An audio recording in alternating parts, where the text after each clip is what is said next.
This is my message for the greatest country in the world. In the light of the recent events in the United States, I felt morally obliged to shed light on a very similar chain of events that took place in my country during the 90s.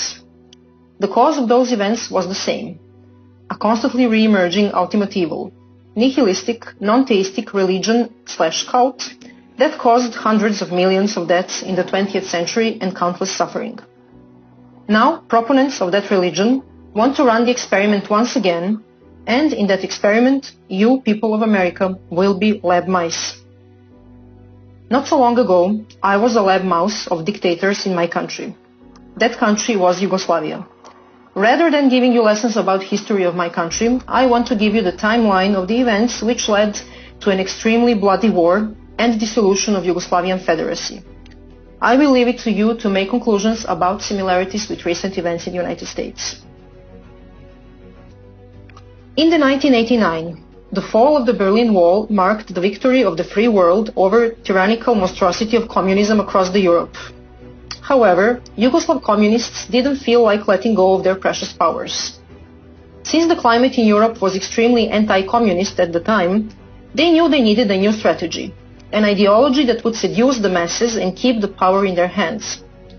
So they come up with a very clever idea: to rebrand the communism in Yugoslavia and to change its name into socialism. Not any type of socialism, but a very special type, the National Socialism. Sounds familiar? The playbook they used to progress with their agenda was already tested in Nazi Germany. To establish National Socialism, you must first install hatred in people. In order to create genocidal levels of hatred, you must divide people of one country in well-defined groups. In other words, you must create tribal or groupthink. This can be achieved in different ways. You can divide people by ethnicity, by race, by religion. You can let your imagination go wild. Since Yugoslavs were white and practically indistinguishable among themselves, the only card they could play was the religion card. Yugoslavia was very mixed religion-wise, and we had Orthodox Christian Serbs, Catholic Croats and Slovenes, and Muslim Bosnians. A perfect starting position. In the next phase, you must start making such social policies so terrible that will inevitably lead to the countless individual disadvantages. When the consequences of such government policies become obvious, you must start claiming that the cause of those inequalities is nothing but discrimination and hatred of one group towards another, and naturally, you must start screaming that those inequalities must be corrected by favoring the oppressed, discriminated group over the oppressor group. Enter national quotas for hiring. Now just replace national with race or women. Once the groups are formed and well defined, it's needless to say that all the mainstream media in Yugoslavia were government controlled and were fueling the narrative about mutual discrimination and hatred relentlessly. The growing fear and feeling of insecurity destroyed relationships, marriages, friendships. As fear of discrimination and hostility among groups were growing, people started retreating and isolating within their own groups because they didn't feel safe anymore with the individuals of the other group. All of a sudden, staged and very well organized mass protests started all over the country. Protests against the oppression and killing of one group by another. At first, those protests were peaceful, but soon enough, rioting and burning started.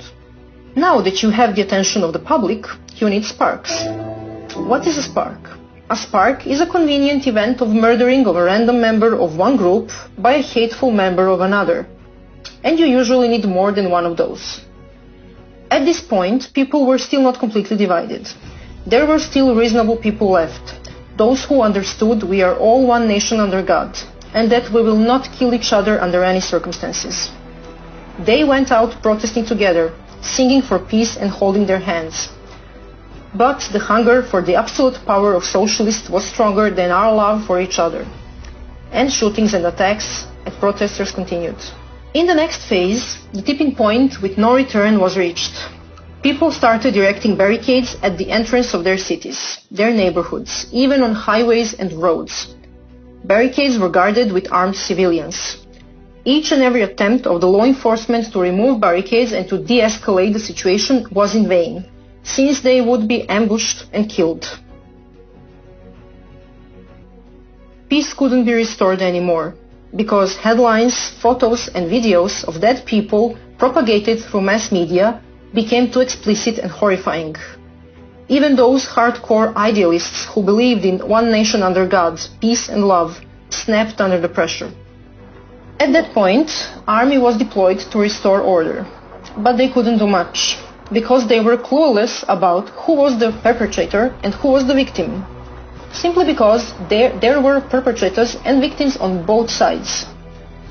In the final stages, even the army was attacked during the negotiated retreat, and 50 or 100 soldiers were killed. And just like that, Yugoslavia found itself in a civil war. City against city, village against village, family against family, and so on until the whole territories became cleaned of the members of the enemy group.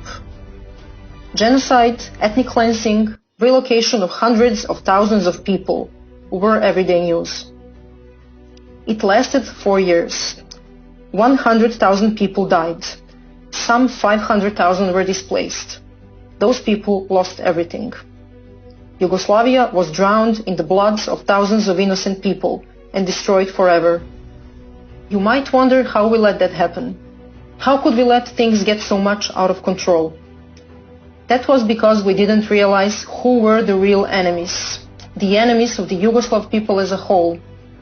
Instead, we were brainwashed into buying the story that we, the people, are the enemies of each other, while our true enemies were advancing with their sick, demented agenda, which had as the ultimate goal the total and unlimited power. This brings me to present times, the year 2020, and to you, American people.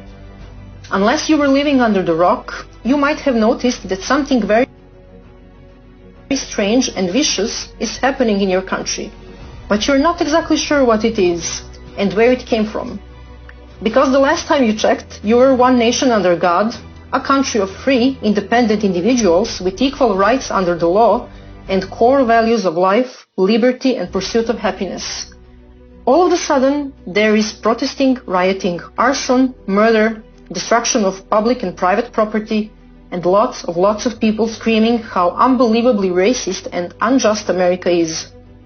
And before you even manage to prepare your morning coffee and turn the TV on, once united Americans are at each other's throat, and a bunch of nice and caring people on TV are telling you how you should accept the violence and hatred against Americans because you deserve it.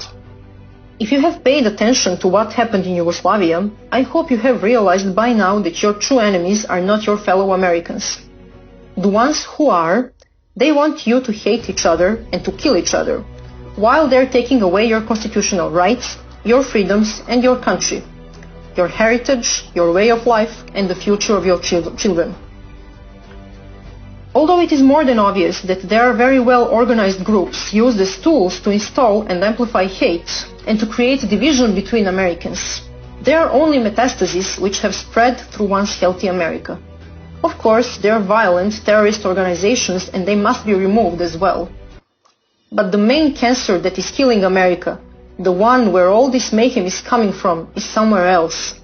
The real and extremely dangerous enemies of American people are the elected officials in your government, in your states, in your courts. Representatives, governors, mayors, judges. The ones who are pulling the ropes. The ones who hate America and American people so much that would even sacrifice the life and prosperity of their own children just to see it burn to the ground and American blood spilled. Those are really sick, demented, ideologically possessed people, and they are in high positions in the government. They are governing your states, your cities, and making decisions in your courts. You know very well who they are. You know very well what they already did to once beautiful and prosperous American states and cities. They are resentful, power and bloodthirsty. They want you and your children suffering in misery and begging them for mercy. They won't stop, no matter how much you try to appease them. Unless you, American people, stop them. You're maybe thinking this is not possible. But think again. How many of them tyrants are out there? And how many of you decent American people? What makes them think they can do whatever they want with you? That they can play you for a fool over and over again? And that they're invincible? What makes them think they're gods? morally and intellectually superior compared to you, freedom-loving Americans? Yes, you guessed it. The fact that they managed to get away with it every single time. They faced no pushback and not a single consequence for their crimes against American people. The time has come for them to pay for their treason. How you should act? First thing that you must do, stop caring whether you've been called a racist, a white supremacist, a selfish person who wants to spread the C-1984, or whatever nice name they have for you. This irrational fear of stigma, a phobia of being called a racist, has way more destructive implications than you can even imagine. Stop caring whether you'll offend anyone. Number of people offended by you practicing your First Amendment rights is directly proportional to how successful you are in that. Which means, the more offended, the merrier. Stop attempting to have a fact or logic-based rational conversation.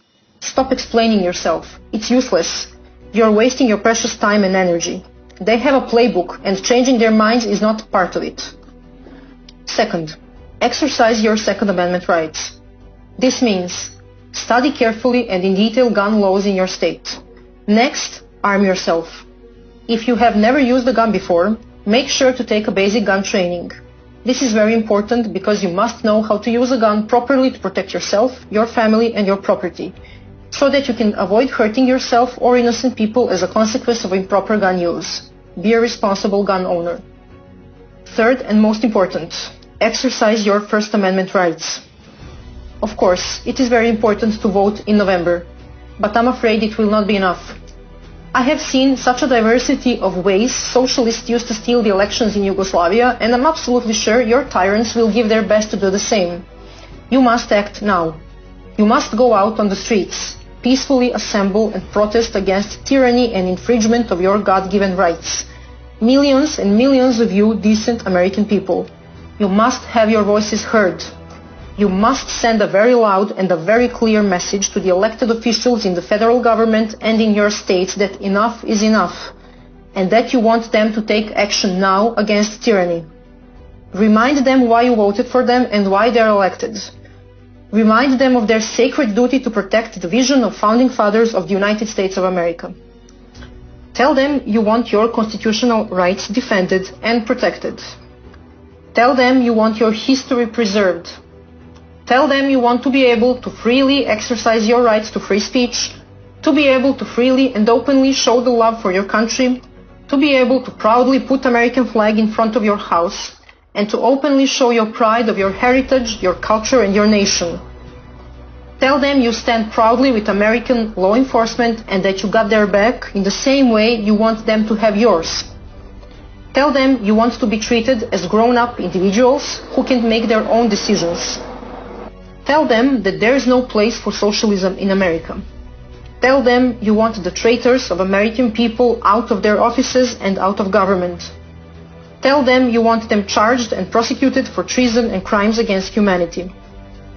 And that if they are not removed from the government and from their offices, that you, freedom-loving Americans, will unleash all your anger on tyrants and you will remove them yourself. It is your constitutional obligation to protect the legacy of founding fathers and to fight against any form of tyrannical government which infringes upon your constitutional rights. Never forget why you celebrate the Independence Day. Don't be afraid whether you will get attacked for exercising your First Amendment rights. You certainly will be. If that happens, defend yourself. Remember, self-defense is not violence, no matter what they tell you and what they accuse you of. President Trump is on your side, and on the side of liberty. Because if he weren't, they wouldn't try this hard to sabotage him in every way possible, to make a nightmare out of his life and his presidency, and to remove him from the office. He is in their way of them getting what they want. But he cannot fight this battle alone. He is having a very hard time right now, defending your freedoms. That's why you must show him you stand tall and proud with him, united in a fight against tyranny, against hate and violence, and against the ultimate evil of socialism. You must show your open and unlimited support to his vision of draining the swamp and protecting the law and order and freedoms of American people.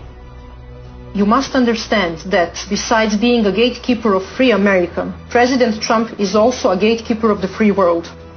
This means that if we, free people of the world, lose America, we will lose the world as well. You must not make the same mistakes us Yugoslavs made, because the only casualties of our mistakes were ourselves. This is different because now the future of the whole free world is in your hands. Having all that said, I hope you will go out on 4th of July in tens of millions and celebrate Independence Day with your presidents as you should, as free Americans. God bless President Trump, and God bless America. You know what? I got something to say to you.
But you didn't.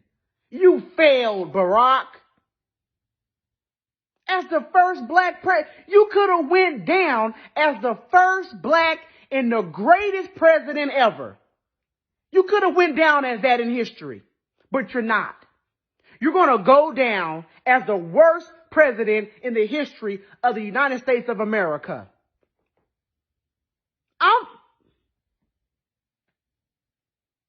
It's embarrassing.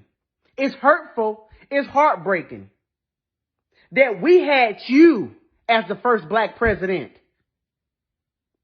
You didn't deserve to be the first black president. I wish Martin Luther King, I wish he was the first black president. Man, if he could have been the first black president. Somebody that is really about unity and change. Shame on you. Shame on you for being the first black president and not making a real change. Shame on you. And I know people going to call me names for this. Oh, I'm going to get emails. I'm going to get messages. People are going to attack me for this, but I don't care. Shame on you, Barack. Shame on you. Yeah. And this message is from Terrence K. Williams and the American people, because there's 1,000 millions of other people out there that can agree with me when I say you are a disgrace to this country. Shame